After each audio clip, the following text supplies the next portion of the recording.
American society has become a more Girardian society overall.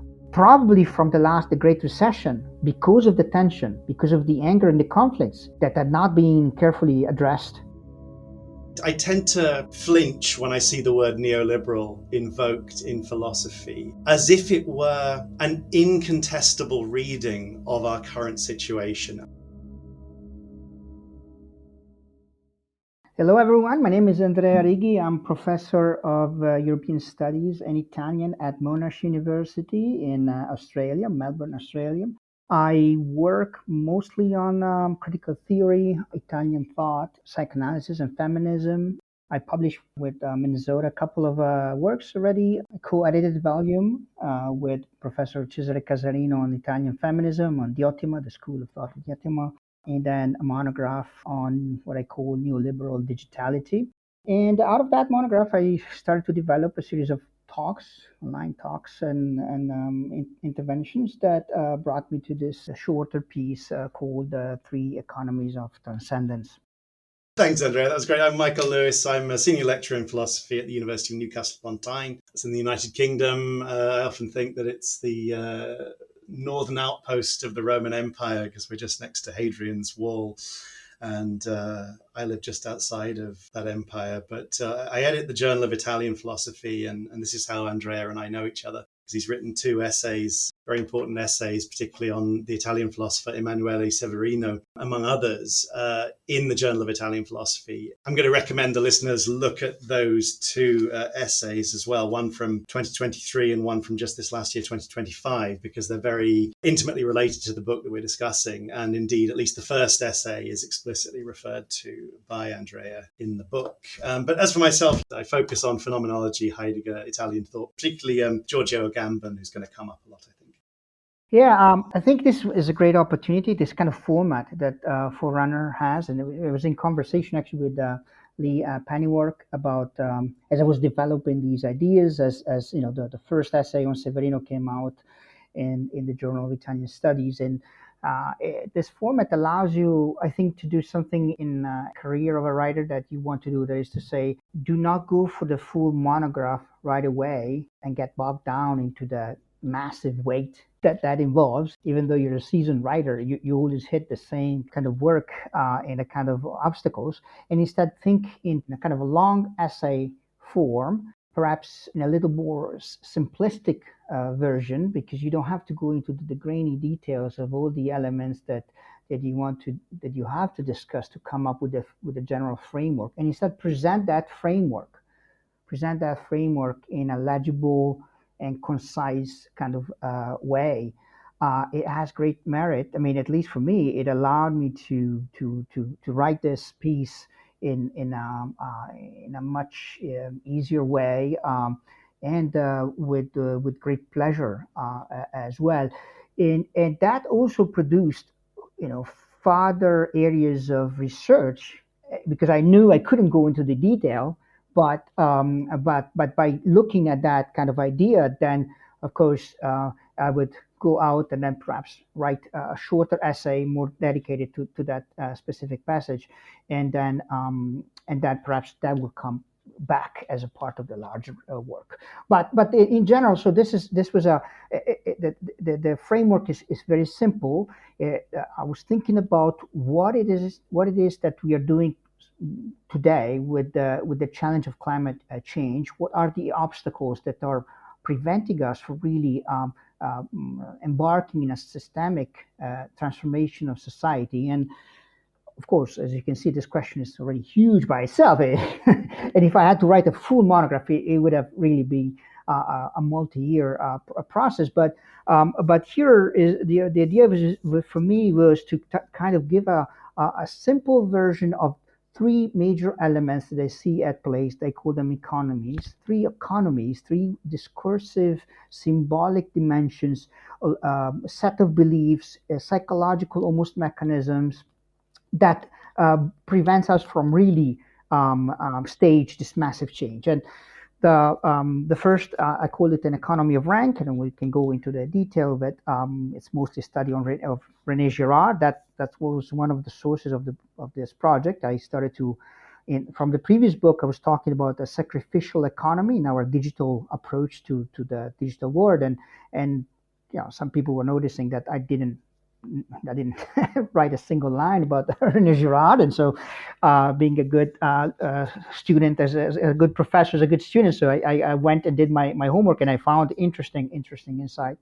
So that's the economy of rank. The second is an economy, or I call an economy of infinite valorization, as a system that pushes us almost willingly to participate in the expansion of the economy that is mostly geared toward extractivist practices.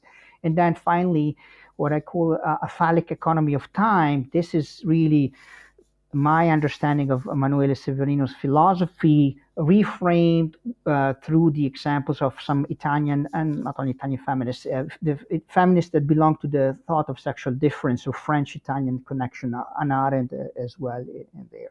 And so, three economies, and basically three major concepts. One is a short theory of the subject, because the economy of rank is a theory of the subject and desire. A theory of, we can call it space too, because the economy of infinite valorization is weighing, it's also a psychogeographic space that we inhabit.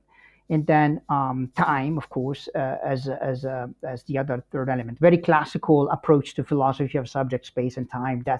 Those are the fundamentals you want to have in mind as you go about it. Brilliant. Thanks, Andrea. Well, that's a great introduction. So I should say, I forgot to say before, the reason I was going on about being at the northern limits of the Roman Empire was because I thought you were in Italy, Andrea. Is that where you are at the moment? That is right. At this time, yes. Correct. You're not in Rome by any chance, are you? No, we're not too far from Rome. Like, we are at the border, like Umbria was annexed by the Romans, but they retain their identities to this day. So there's always an empire at periphery, and we are at the periphery of the empire. That's almost as good. It would have been perfect if you were in Rome, but that's almost as good. I genuinely don't ask these questions from a position of superiority. I don't think I've understood everything, particularly the material on money, and a lot of the material on neoliberalism is just something I genuinely don't understand. But I'm going to start with some general questions about immanence and transcendence and this whole terminology. Well, I suppose the first thing I thought when I was reading this was that you were going to pit infinity against finitude. So in other words, I thought you were going to be mainly putting infinity on the side of what you call neoliberalism. And what I thought was going to happen was that you were going to say, here you have this idea of infinite growth, an infinitely long possibility for extracting, and so on and so on.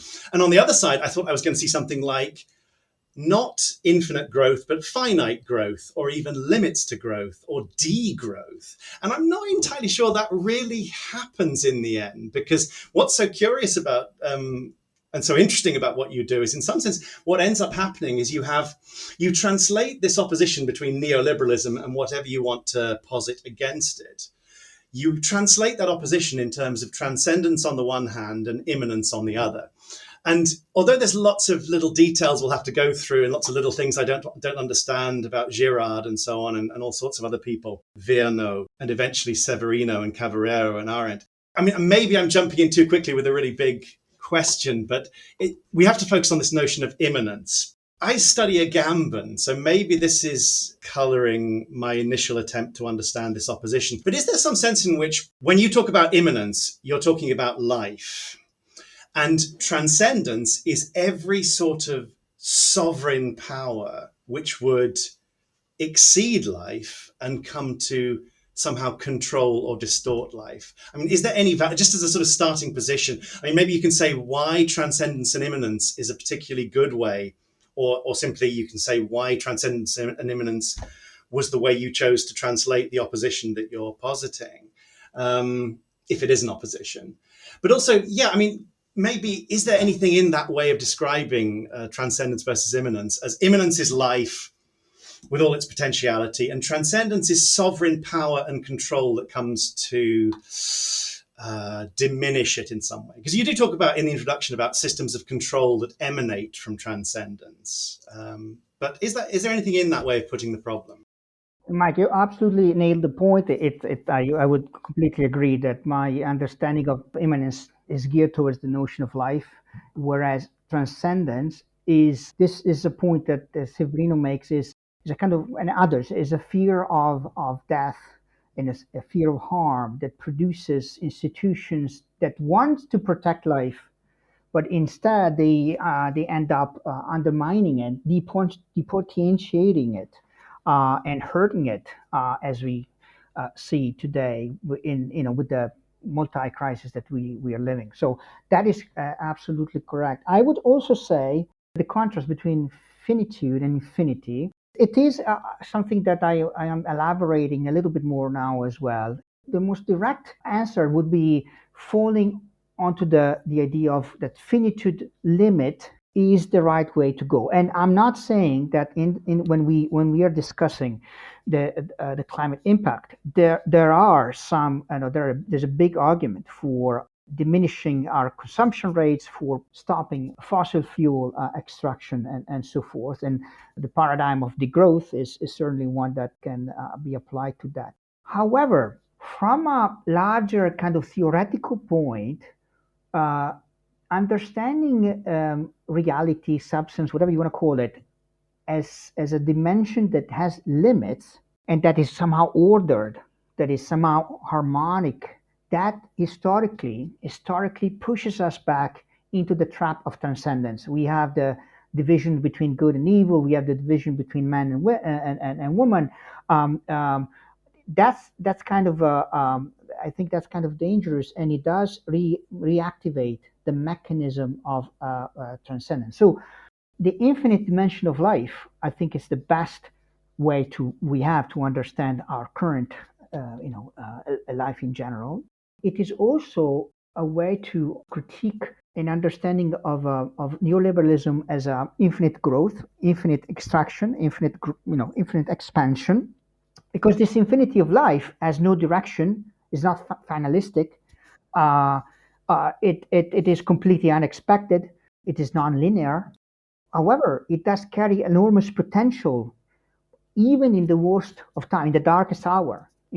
When everything seems to have been set and closed, we need to remember that there is an infinity in our social dimension, which comes probably from the natural world and the animals that we are as well, from our psychological, psychoanalytic, libidinal dimension, that always allows for a breakthrough, for innovation is good innovation. It's not the innovation we see today, every single innovation we see today, starting from our job, where they ask us to improve whatever measurement of educational goal we have, or the next report we have to, or the next software we have to use so that everything is better coordinated, more efficient. That's not real innovation. The innovation is the unexpected that breaks the boundaries and reshapes life, hopefully in a more democratic, collective way. So on the side of life, you have infinity. You have a social infinity that has always been there,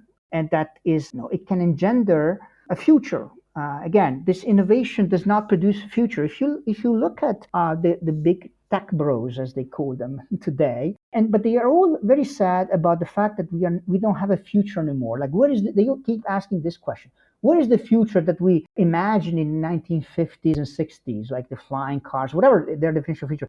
They are at the forefront of the technological innovation, and they feel right, this lack of a future. Right? If they can't do it, that means that really the logic that they're following is broken, is not producing the new that we need. That's great. I mean, again, I don't know if this is tangential, but just to try to understand this notion of transcendence a bit more, when you talk about Paolo Virno, you talk about transcendent institutions as if institutions, which they certainly do, transcended life. Is the idea of an institution one way of understanding not just transcendence, but the way transcendence emerges from immanence or from life? Because this is another part of, I think, what you're saying in some places, which is that somehow all there is immanence, and transcendence is always going to be something that erupts from within it. Are institutions of any interest to you? I mean, or is that just a little aside? It is a big topic, and again, I agree that all there is immanence, and then transcendence bubbles up, and then we live in that kind of bubble for a while until it pops again. Um, I come from a tradition that sort of emphasizes the idea of self-management and collective organization. I come from a not just a philosophical background, even a social background. I was born in the near Reggio Emilia, which is a city in a region that has a long history of leftist communal engagement from an educational point of view too. The most advanced experiments in early childhood education happened in the town of Reggio Emilia, and they started out around this kind of reflection of, how can we liberate life, governing, however, the mechanisms that we need to not just to survive but to prosper as a community, right?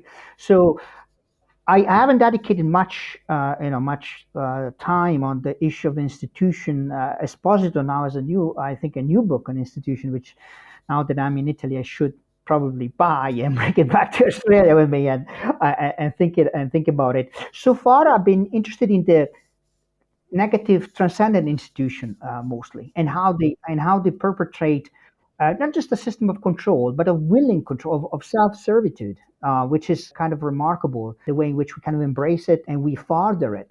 This is where psychoanalysis comes into play, and the notion of the other as a kind of symbolic entity that pushes us to always, participate, improve, that makes us feel guilty, in debt to whatever institution that we are facing, and makes us always pay more, work more, and so forth. And that has ancient roots. That I am a modernist, but I am studying, and medieval philosophy. And recently, I started to study medieval philosophy to understand really how this symbolic space is created and how it functions.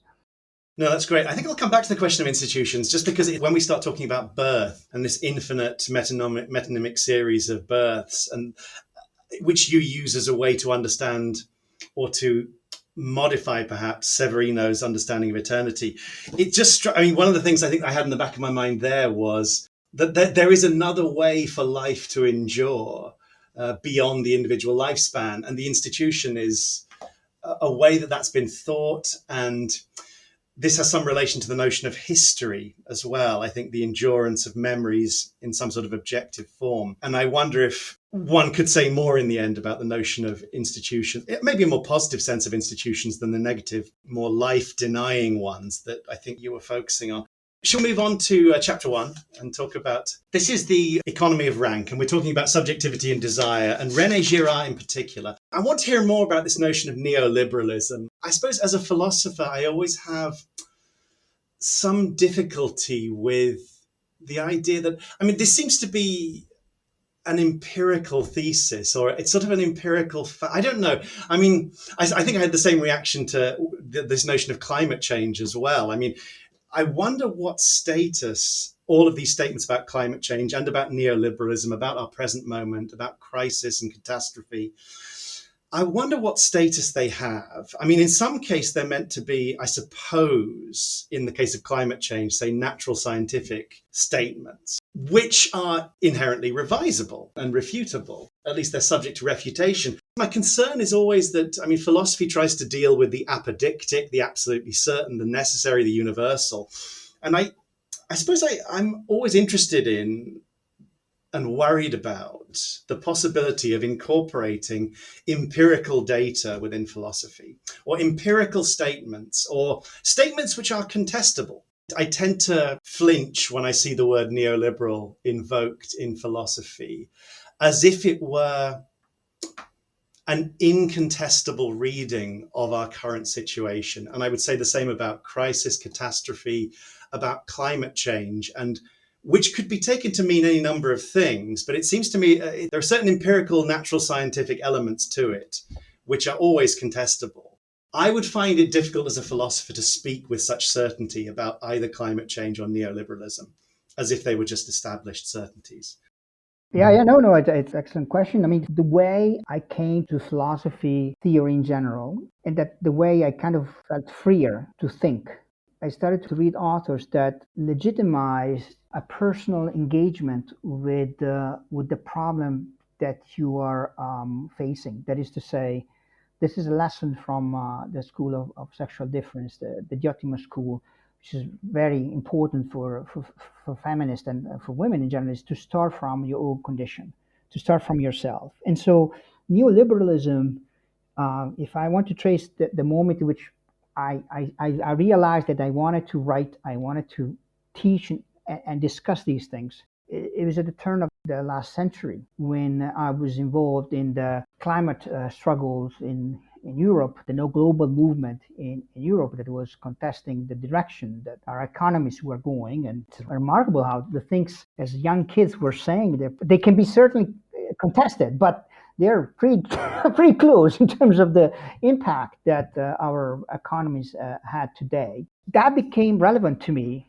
The idea that I can better understand not just individually my condition, but the things that I see around me, the community I live in, the transformation of work. We are from a generation that saw the transformation of work before our eyes because my father and mothers, they still work in a kind of Fordist economy with a clear division, mostly clear division between working time and non-working time. And I remember growing up, where some of our teachers were telling us, like, this is not going to last. You're going to have to be able to be flexible. You have to be able to change and be versatile and creative. And so the new economy that was coming up, the economy that involved a mixing of working time, no working time, a full involvement of the intellectual, sensitive, physical capabilities that you had in the work that you do.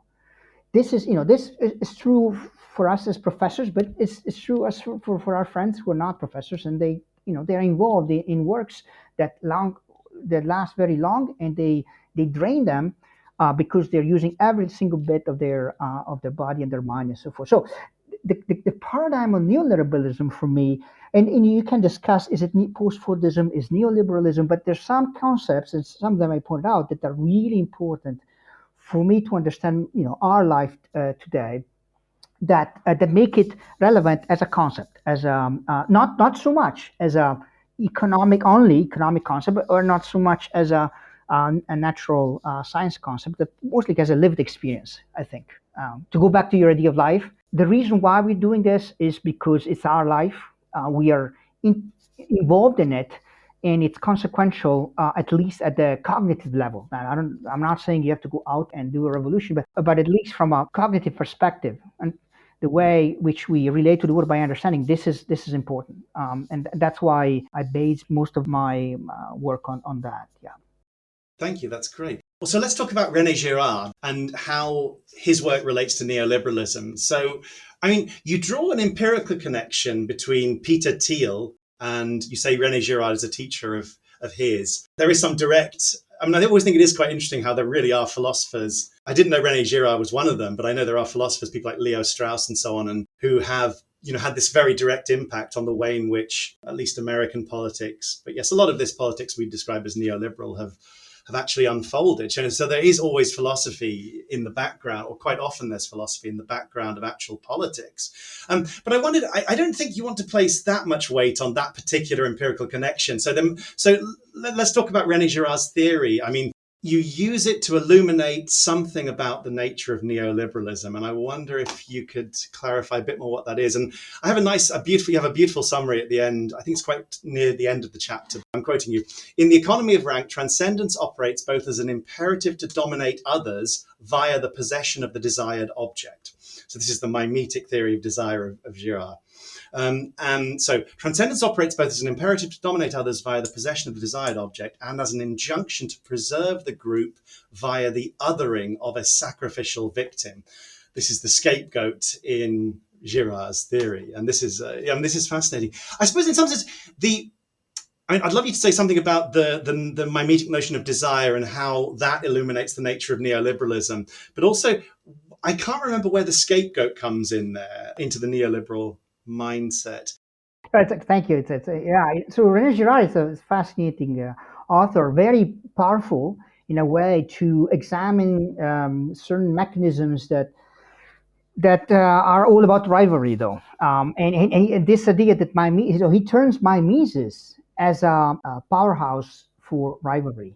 So Stanford is the connection because he was teaching at Stanford, and then he brought up a series of intellectuals, some of them who then went into other areas, such as financial capital or the digital world. My Mises, and the way to explain it very easy, and that's how I use it for my students. Is Girard is a great author to use to study literature, so that you get something spicy about literature without getting all the general theoretical and historical background, and then you can introduce that. But anyway, it's a great author to study mafia films, for instance, and all sorts of epic, like Ariosto-like narrative literature. Why? Because Girard begins by saying we live in sameness. As human groups, we are all mixed up into this sameness, which naturally we despise. We don't want to be the same as others. So we select at a certain point, either nature does it for us or we do it. We select an object that is going to work as a status symbol, that is going to elevate us from the rest of the group. And the more this object draws some attention and is coveted by the others, the more we feel that we have made the right decision. That produces a push to imitate each other. In this imitation, we start to have a conflict because obviously this object has to be a singular object. But again, it loses the status of an object. It's simply a symbolic position because it is an element, an entity that is selected, and then it becomes the same for everybody. So it's not singular in any case. If everybody wants the same thing, it's the same thing for everybody. It's just this position of distinction. If we occupy this position of distinction, we dominate the rest of the group. Now, Girard also says that in this process, there is violence, there's conflict, and the community starts to break apart, and you start to have this kind of internal struggle and civil war. When that happens, you have stress in the group, and you have a failing system. Similarly, to the object of desire, now you select a scapegoat. You select somebody, something that carries the blame. Everybody agrees again, so it's not singular. It's not really. In fact, the scapegoat is not really guilty of anything. The important thing is that the group decides that it's guilty, and that becomes the receptacle of the anger and tension. And then you go through sacrificial mechanisms that have to be institutionalized. They have to be kind of ritualized, and that purges the group from the evil that the group itself have brought on themselves, right? So some scholars, not only me, I've said that the Donald Trump presidency is a particular Girardian presidency. But I would argue that American society has become a more Girardian society overall. Probably, from the Great Recession, because of the tension, because of the anger and the conflicts that had not been carefully addressed. You have this bad energy revolving around, and Trump is very good at one thing. He catalyzes the energy and directs it towards a meaningful target, let's say. And in what sense is it neoliberal? Well, I think here Peter Thiel is really a good example, because like Peter Thiel is somebody who understands the science behind climate change, and is concerned about that. He's not going to go, however, into a systemic transformation of society to address the causes.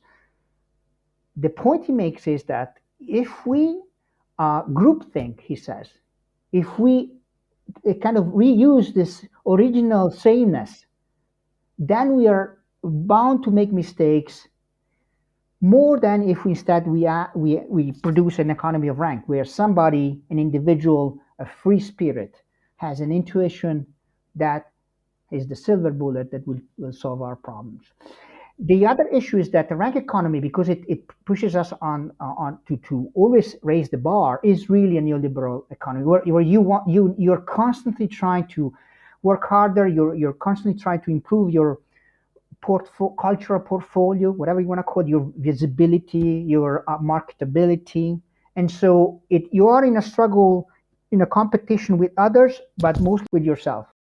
Yeah, no, that's great, because there's another line I wanted to quote where you talk about the neoliberal elite. So when you talk about the economy of rank, we're talking about what you describe here as the healthy competition of the so-called free market. So this is what the neoliberal wants. He wants there to be unregulated, in the extreme forms of neoliberalism, the market is not to be regulated. The market always tells the truth, as Foucault put it when he was analysing neoliberalism. The market has to be free. And so this is neoliberalism. You have a lovely line here. So, because it's all about sameness and difference. So in other words, the neoliberal elite equates the condition of sameness to any form of social intervention. So I suppose state intervention, maybe, while it magnifies the true difference produced by the healthy competition of the so-called free market. So this rivalry and the economy of rank is all about competing on the free market. And then sameness then is equated to the equalizing effects of state intervention. Right, the redistribution. I mean, this is redistribution is a scandal. You know, it's like a taboo war. You can't say like it is in this cult, in this religion. Redistribution and sort of collective organization is what must be condemned because it is liable of a crime, basically, of a religious, a vice or a sin. It's a sin. That's what it is. It's a sin because that's what we want to depart from. Girard is very good at highlighting the system from the beginning. Sameness is our original condition. We struggle to move away from it. We don't want to go back to that sameness, which is bad. Yeah. Well, let's say something else about this sameness, because this was interesting, because there is a footnote you have on Jacques Lacan, the psychoanalyst, and it's almost as if it's quite early on in chapter 1, and it's almost as if you sort of say that Girard's account of desire is going to be reductive. I mean, it's not as if it's entirely wrong, but what you want to say is that it only applies to certain arenas in human life. Now, there is a footnote pointed towards Lacan, who has, I mean, something in common with Girard. I mean, I don't even know how well what their relation was. But in any case, I mean, I suppose I wanted to say one thing that really struck me was that you were saying that if you have a purely mimetic theory of desire, that my desire is the desire of the other. So I only desire something because you desire it. That what you inferred from that is that I think this is how you mean it, but you'll have to tell me if I've got this right. Prior to this rivalry, our desire is something like some sort of homogeneous mass. It doesn't have any individuality. My thought when I was reading this was, if you're a Lacanian rather than a Girardian, you'd probably say something like, before the stage of desire, which is dialectical, and in the sense that it's all bound up with my perception of what you desire. Before that, you don't just have a kind of homogeneous libido or a kind of anything homogeneous. I mean, if you were a Lacanian, you'd probably say you had need and you had demand. Maybe drive would be in there as well. In other words, you'd have something differentiated. I don't know at all where I'm going with this, but except to say that I'd like to hear more about what you meant when you were talking about Girard's notion of desire as having a very homogenizing effect. But also what's the role of Lacan here, if he has any? And does he provide a better account of what you go on to call the human invariants that we're going to talk about in a minute? Yeah, I think, Lacan and the feminists of the 80s, they already had posed some of the reductive element of Girard. In simple terms, we can say that there is a way to read Lacan, particularly Seminar 20th, the seminar entitled Encore on sexuation. It's not standard Lacanian approaches. I belong to a kind of current that looks at that and says, yes, there is the desire of the other, which is the father, on a position of exceptionality. The small object A, it's not fulfillable, so you keep on desiring, you peak on that. At this level, I think you have a slightly better version of Girard, but not something substantially better. However,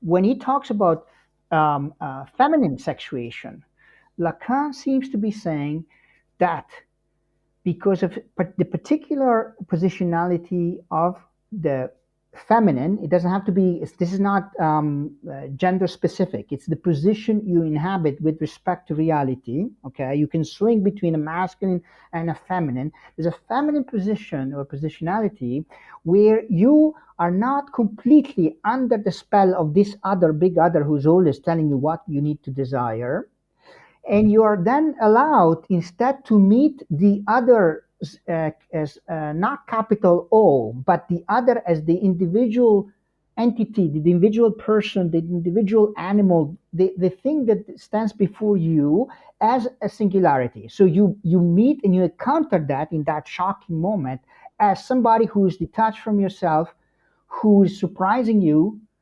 in because it's not something that you have desired beforehand, who could elicit desire, who could elicit other feelings as well.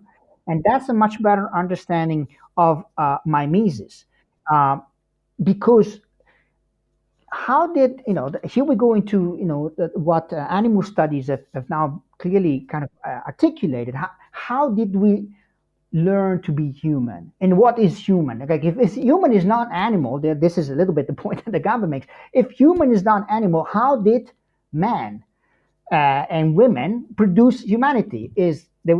Of course, there was a genius one day, Leonardo da Vinci of the time, who had the idea of language or whatever. So, of course, you don't have scientists who are that simplistic. But if you have a gradualist option, I think you're bound to go down that route of a discovery or some sort of discovery, some sort of mutation.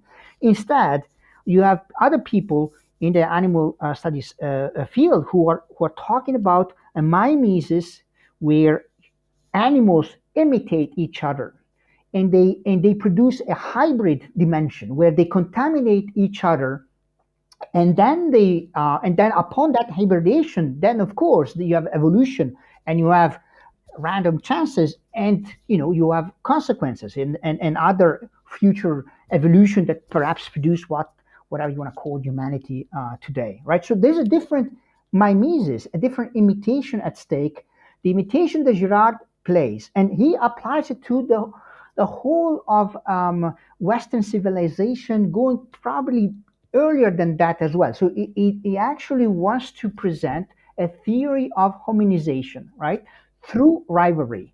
That's only a partial mechanism that works very well for mafia films. If you want to understand mafia films, you have two guys who want one girl, and then they start shooting each other in this rivalry. So when I was teaching Italian mafia films, good introduction of Girard, and then the students had enough theory to enjoy the film in a different way than simply the shooting and the blood and the thrill of the moment in which something surprising happens. So that's a little bit what I was trying to point in the book, and of course, it's going to need more time and work to articulate better. That's great. So I think that brings us on to the next figure, Paolo Virno, and his essay on negation, which comes in here. So he referred to the notion of mirror neurons as a kind of primordial natural type of mimesis that's involved in the human relation to the other. The only thing I wanted to just talk about, I mean, Virno is, I think what you think is that he's quite anthropocentric, or at least he doesn't quite recognize this process that you call zoomimesis. So in other words, I don't know if you say this explicitly, but when Virno talks about the mirror neurons, does he just say they're only in humans? Yes, yes. So, and I think Gallese too, in an essay where he's talking about Girard, and he's acknowledging Girard, but saying, yes, you're right, but mirror neurons also help us being a collectivity, a we-centric place. They have this blind spot. Virno has this blind spot, yes. Yeah, yeah. And you say so he relies on Helmut Plessner. I mean, I'm not quite. I don't quite remember him coming up, but I know exactly what you mean. The human being is the only eccentric animal, and what you've shown is that eccentricity is common in the animal kingdom as well as the human. The only question I had is whether that has much effect in the end, because there's still a kind of, and I think rightful, human exceptionalism here, because we end up in this position where, because of the human, I don't know if you'll have to tell me whether you think this is a specifically human capacity, which is the next stage in Virno's argument is to do with negation, which is largely premised upon the ability to speak. And so again, I'm not quite sure I remember this very well, but let's say negation is a linguistic capacity for Virno. You can only negate if you have language and can append the perfect, you can say not or non. So there are two levels of this negation. You have this ability to say, yes, this is not a man, and then you have the double negation, or the next stage, which is to say this is not a man, and so. But the thing is, that what struck me was that you still end up saying that there is something special about the human being, and that the human being can be particularly destructive thanks to this capacity to negate, particularly brutal, particularly nasty. And this perhaps has particularly deleterious effects when it comes to the environment. But I wondered, is this a good question or not? I mean, does this question about the anthropocentric Plessnerian understanding of eccentricity, does that have much force here? Does it have many effects here? Because I think in a way you agree with Virno on so much. And it all does come down to a certain human exceptionalism. I agree. I think, perhaps the only slight academic philosophical distinction could be made that is it's not a qualitative essence, but it's a quantitative mechanism. That is to say, the scale to which negation in humanity can be deployed is greater than probably other animal species. Up until very recently, up until I started to inquire a little bit more into the issue of the animal, I was very much in that camp, where I just assumed that human language in a way is different, is qualitative different. But then I had a dog who sometimes I could not trick him. He would read my lie. And if you assume that animal language is primarily iconic, it's a direct message and a response, lying and joking, they become a problem, right? It's kind of hard to explain it. And also, we go back to the issue of infinity. I think we still know very little about the animal kingdom. So there is a variety of behaviors and abilities that perhaps we don't, we don't know, we don't keep in mind. Yes. Yeah, no, thank you. That's great. Let's move on to chapter 2. I don't have that much to say about this. So this is where you end up talking about Kim Stanley Robinson's novel Ministry for the Future. Why this recourse to science fiction? I am very interested in the presence of science fiction in philosophy. I think this begins with Leibniz. This is my hypothesis anyway. In other words, the postulation of possible worlds. And, philosophers are interested in these notions of possible worlds. And it's all to do with necessity and contingency and so on. And the only thing I had to say about this one was because I have a slight doubt about digital currency, and or at least think that there are certain things one could say that would be critical, and not just of Bitcoin, in which you're explicitly critical of, but I think every digital currency, it does worry me a bit, or at least I think there would be some questions about the loss of cash, the loss of physical money, and so on. What role is this particular fiction playing? Because it's a very particular vision of the future, which you do seem to endorse, I think. Up to a point, at least, or at least you say. I think what you say is that it offers a counter narrative to one which is currently dominant, and that's the value of it. But I suppose in general, my question is, to what extent do you think it offers the best solution to the problem that the book's addressing? And could you say something about why you appeal to a science fiction or a fictional example rather than something else? Yeah, thank you. No, it's look. I think money is really the way. And I'm not an expert too. I had to educate myself, but it is a philosophical concept as well. So I was very interested in it because it's a way to measure, to protect the social infinity that we've been talking about, which is weird because we think about money as a private property, as something you accumulate, you don't want to give away. But this is not really what economists say regarding money, right? And science fiction, again, let me go back to the moment in which the turn of the last century when I decided to do what I'm doing now. I was a master student at UCSD, University of California, San Diego, and Fredric Jameson came to visit because one of my professor there, Masao Miyoshi, both of them are not alive anymore, but because they were friends and he invited them over. And I was an avid reader of science fiction, and also at that time, Michael Hardt and Tony Negri book Empire came out, which read like a science fiction book. I was studying philosophy already, but with a lot of it required a lot of work. Instead, I've encountered a philosophical book that was as pleasurable and readable as a science fiction novel, right? So you have this moment in time where the empire is on the rise. I'm meeting with Fredric Jameson, who tell us about his great love of Philip K. Dick. Um, and Kim Stanley Robinson was a student of Fredric Jameson at UCSD. He was a PhD student who wanted to do literature, and Fredric Jameson told him, write a thesis on Philip K. Dick, which he didn't even knew.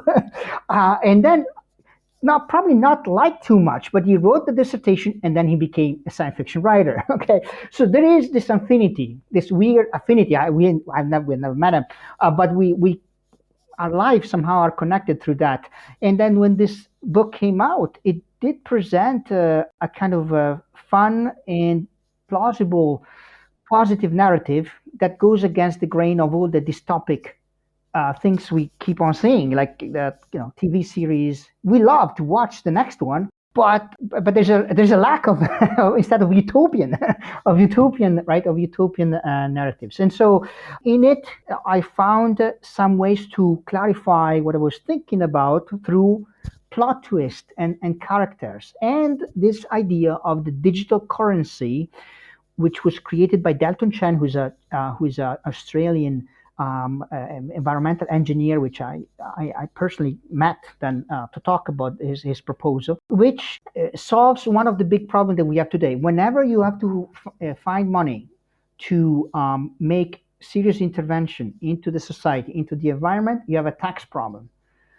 You have to raise taxes. That prevents it from really achieving the scale of the thing that needs to be done. Instead, if central banks, it's a big if, of course, but it's a science fiction book as well. If central banks produce a digital currency that is backed by central banks, you would have a quantitative easing of the scale that would be much larger than what we had before, that would enable to produce a cash flow that will help us to move towards the new society that we need to have. It's digital currency only because of the blockchain technology. It seems to be a very strong and useful piece of technology that solves a lot of technical problems that you would have with currency anyway, but it is disconnected with the crypto world. That it doesn't have to be connected with that kind of work, or because you also have the anarcho-capitalist like Peter Thiel and others who are well invested in the crypto world. So this would be a counter. That's dystopian. This is utopian. It's a counter narrative that offers something that we very much need in the near future. That we need today already.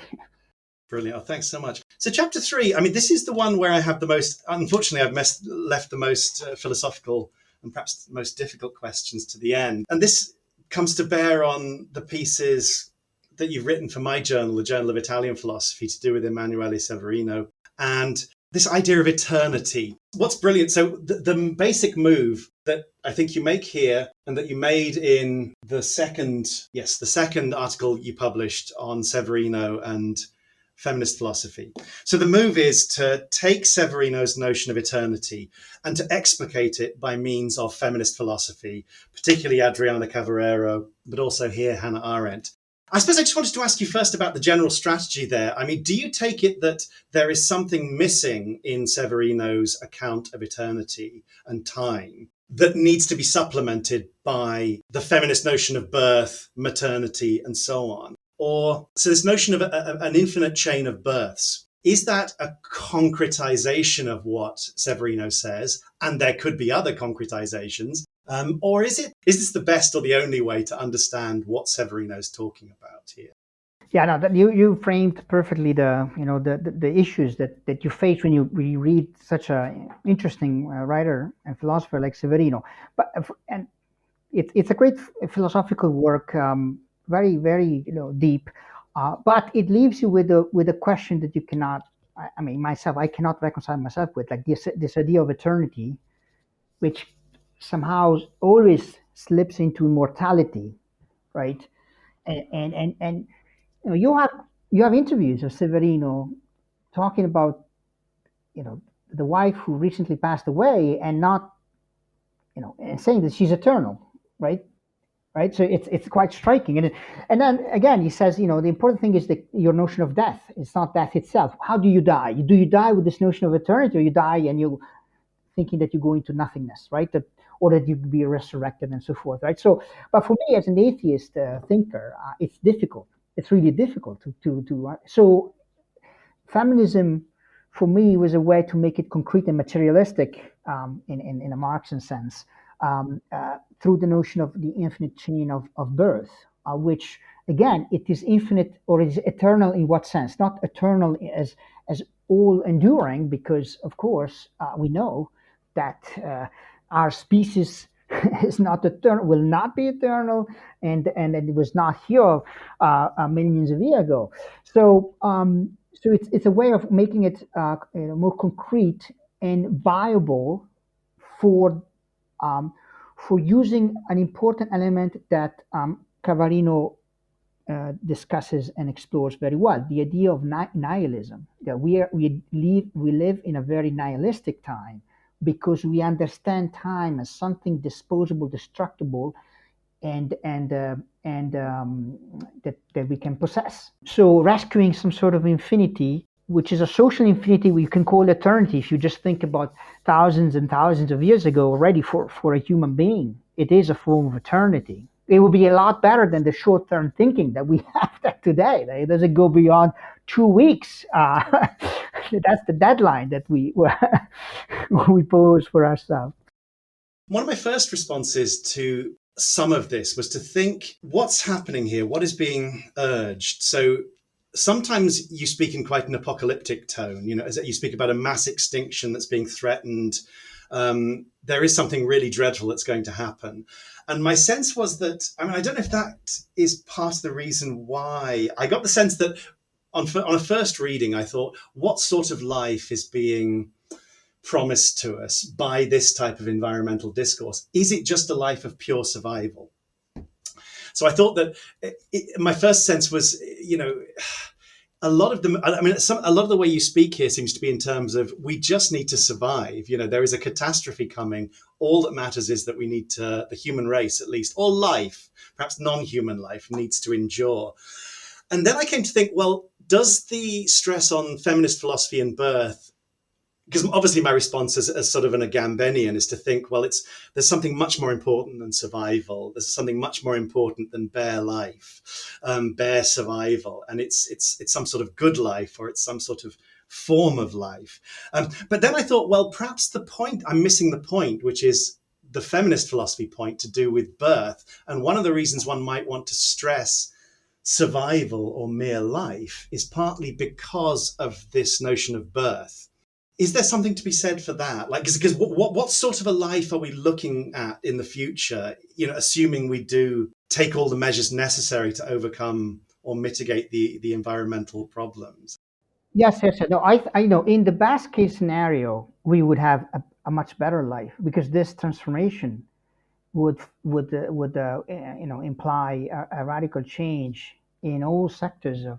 It's not just about banning fossil fuel industry at this point. It won't be enough. We need to take this is a kind of Virnian approach. Like, you need to see the materiality of the condition that you have before you, understand where the transformation, the seed of the future are buried, cultivate them, and that will change the whole system as well. When Agamben says the same thing too, he says a real revolution.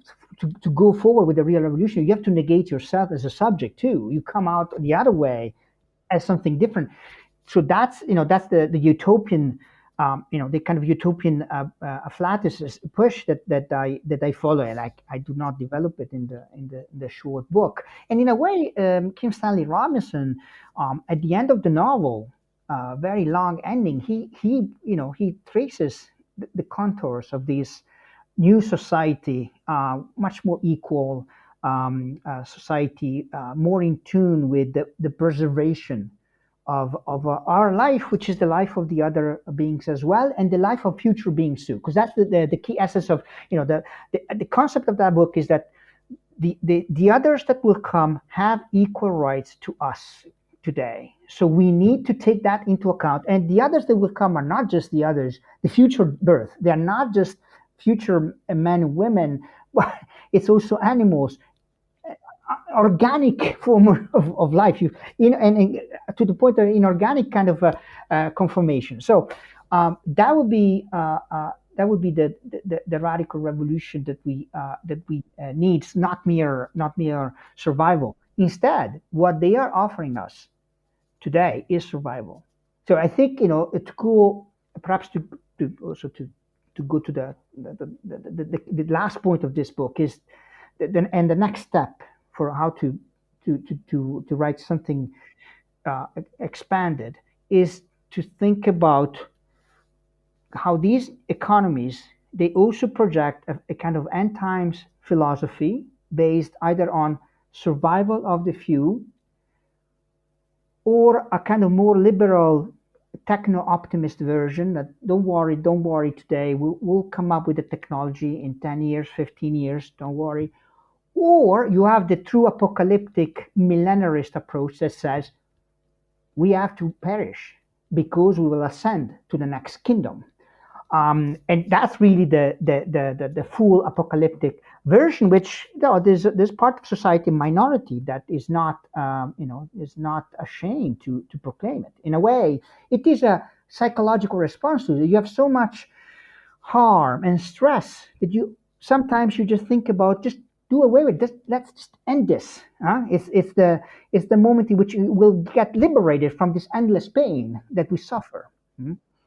Maybe I could end with two questions. I think they both revolve around the question of why Severino might need to be supplemented by feminism. It's a fascinating vision he presents about this notion of appearing. The problem I had was Severino's vision struck me as very pre-Socratic in some ways. I mean, obviously, he's at some level an Eleatic philosopher, a student of Parmenides. It also struck me that his philosophy had some resemblance to Empedocles as well, as if you have a universe with a finite number of elements.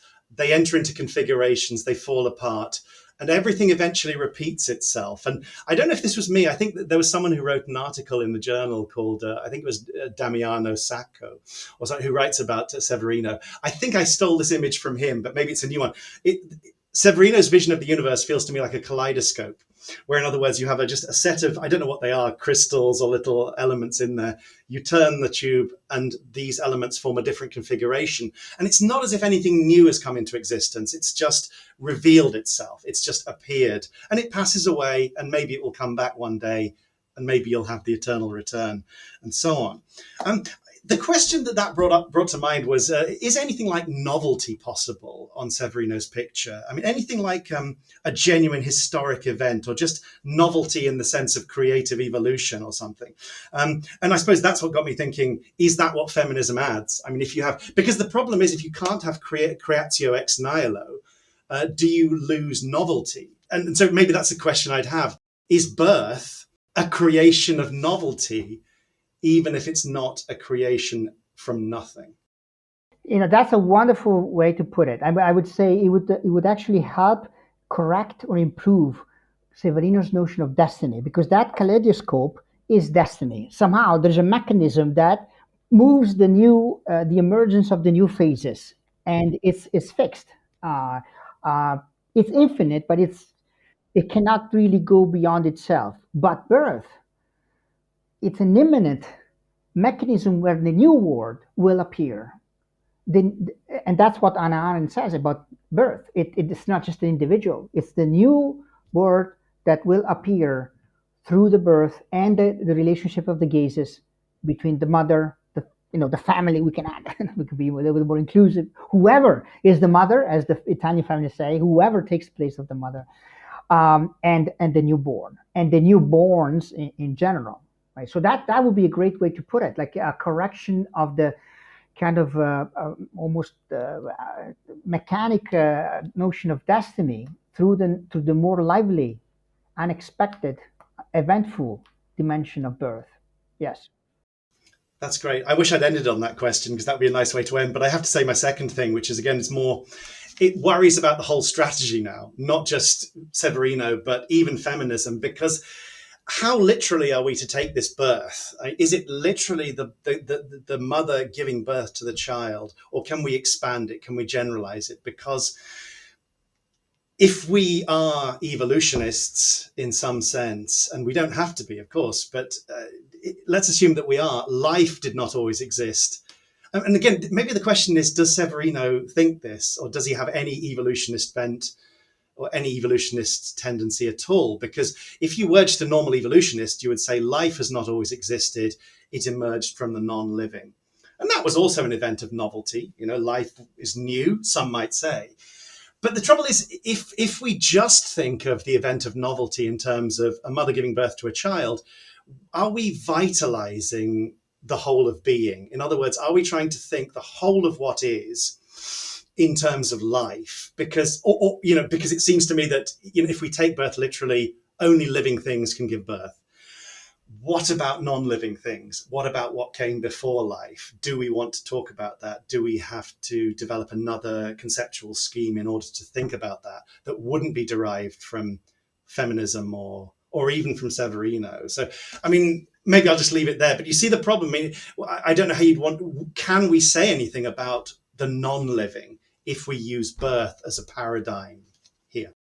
Yeah. I mean, there again, Cavarero, but also Anna Arendt can help with the notion of appearingness, of appearing. That is to say, or this what I call the immanent scene.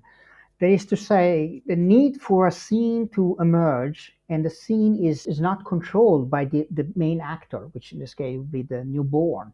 The scene is the spectators, the props, and it's a metaphor, of course, but all the entities and elements that come together in a form of relationship to that.